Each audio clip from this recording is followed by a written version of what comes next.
ताज्या बातम्यांसाठी पाहत रहा तिचा सागर न्यूज। पुण्यात बुधवार पेठ परिसरात रस्त्यात उभ्या राहून 2 तरुणी खुणावत होत्या। पोलिसांनी पाहताच शिकवला धडा।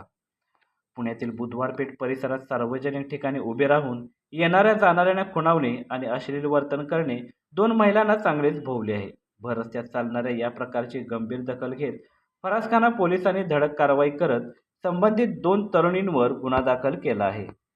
बुधवार पेठेतील श्रीनाथ टॉकीजच्या समोरील मुख्य रस्त्यावर 2 महिला उभ्या राहून वाटसरूंना पाहून अंगविक्षेप करत होत्या।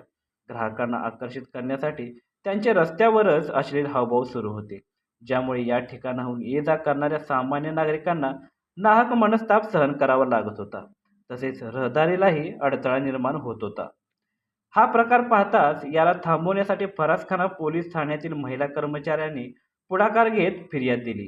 त्यानंतर अनैतिक मानवी वाहतूक प्रतिबंधक कायद्यान्वये त्यांच्या विरोधात गुन्हा नोंदवण्यात आला। कारवाई करण्यात आलेल्या दोन्ही महिलांचे वय 31 आणि 32 वर्षे आहे। त्या मूळच्या पश्चिम बंगाल राज्यातील रहिवासी असून गेल्या काही महिन्यांपासून पुण्यात वास्तव्यास असल्याची माहिती तपासात समोर आली आहे।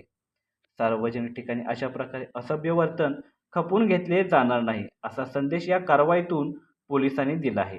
संबंधित तरुणींना सध्या समज देऊन नोटीस बजावण्यात आली आहे। मात्र यापुढे बुधवार पेठ परिसरात रस्त्यावर उभे राहून कोणीही अश्लील चाळे केल्यास किंवा कायदा व सुव्यवस्थेचा प्रश्न निर्माण केल्यास कठोर कारवाई केली जाईल, असा स्पष्ट इशारा फरासखाना पोलिसांनी दिला आहे। दरम्यान अनेक महामार्गांवरही महिला लॉजच्या आसपास उभ्या राहून लोकांना इशारे करतात, यामुळे रस्त्यावर अपघात होण्याची शक्यता असते। अनेक वेळा एखादी महिला एकटी उभी दिसली तर अनेक जण तिच्याकडे पाहताना वेगळ्या नजरेने पाहतात, त्यामुळे इतर महिलांना याचा नाहक त्रास होतो।